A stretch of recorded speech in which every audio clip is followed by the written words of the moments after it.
Did you know that with the increased access to pornographic content, the average age of pornographic exposure is steadily decreasing? That means some studies are reporting first age of exposure to pornographic content as young as 7 to 9 years old. I'm Dr. Kim Ernest. I'm a licensed psychologist and licensed professional counselor, and I'm here to talk to you today about how you can talk to your kids about what to do when they encounter this problematic content online or with their friends. So today we're going to talk about how to address some of these things with the littles. I'm talking about the kids between the ages of 7 and 9 or younger before they encounter that first point of exposure. I'm going to assume good intent, and that means I'm going to assume you're not going to be the person exposing your child to pornography for the very first time. And if that's something you're considering, I would heavily recommend against it. However, you might not have control over when they're first exposed or the company they're in when that happens. And so these are 4 quick tips that you can do with kids as young as 3 or 4 years old to support them in creating an environment to coming to you first when they encounter it. So principle number 1 is refer to sexual reproductive organs with their appropriate anatomically correct terms. That means a penis is a penis, a vagina is a vagina. We don't come up with cutesy fake terminology to try to make everything more comfortable for everyone. By the way, anatomy is just anatomy. For many of our children, they don't have those sexual connotations yet. And so giving them anatomically correct language allows them to be self-protective as well as have certain conversations with you if and when that time comes. An example about self-protection includes, let's say that you have a little girl and you've been referring to the vagina as a cookie. If she comes home from school and tells you, "Johnny grabbed my cookie on the school bus," you might struggle to know how to proceed next. This is one way where kids can protect themselves and communicate their experiences, that if somebody violates their physical boundaries, they're able to proceed and tell a trusted adult to create safety for that child. Principle number 2 is to recognize and understand that it is completely developmentally normative for children to explore their own bodies. Kids might discover when they touch themselves in this way or brush up against something in that way that it feels good. I imagine as an adult, you might have figured that out by now as well. It's really important that we take a non-pathologizing, non-judgmental stance when children bring that information to us.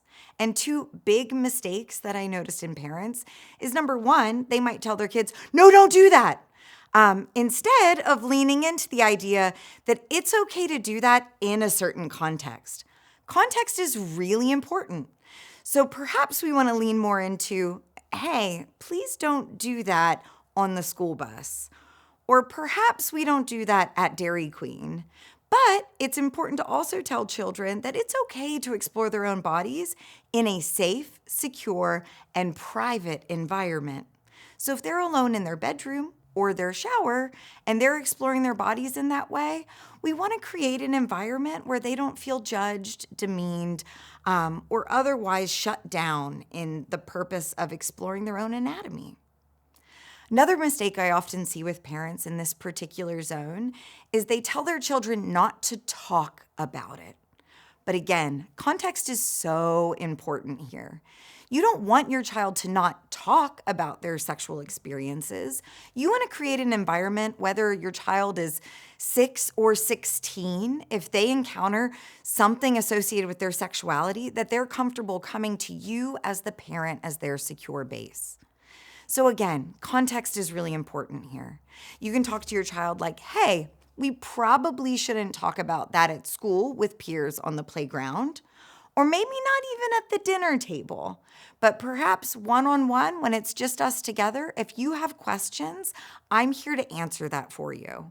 We're not trying to shut down the behavior. We're simply trying to create an environment that's safe to the child and safe to the other kiddos around them. Rule number 3, and this is a big one and one ripe for mistake with parents. I know as my own parent to 2 beautiful little boys, I've made a lot of mistakes in this area as well. But this principle is the concept of teaching bodily autonomy. Kids need to know that they're the bosses of their own body, and they shouldn't be responsible or required to give or show affection that's not comfortable to them. This also might call you as the parent to be an advocate on their behalf. And as we head into the holiday season, this probably becomes more apparent than ever. Imagine you're at Thanksgiving with Great Aunt Rose that your kids see once every year at Thanksgiving. To your kids, this person is a relative stranger, but Aunt Rose might grab them by the arm and say, "Come here and give Auntie a kiss." Sometimes it's easier to say, "Oh, just give your aunt a kiss so we can go."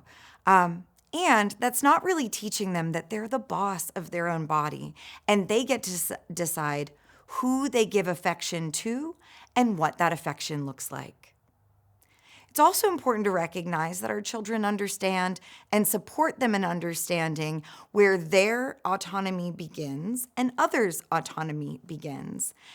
And in this particular principle, the notion of consent is extremely important.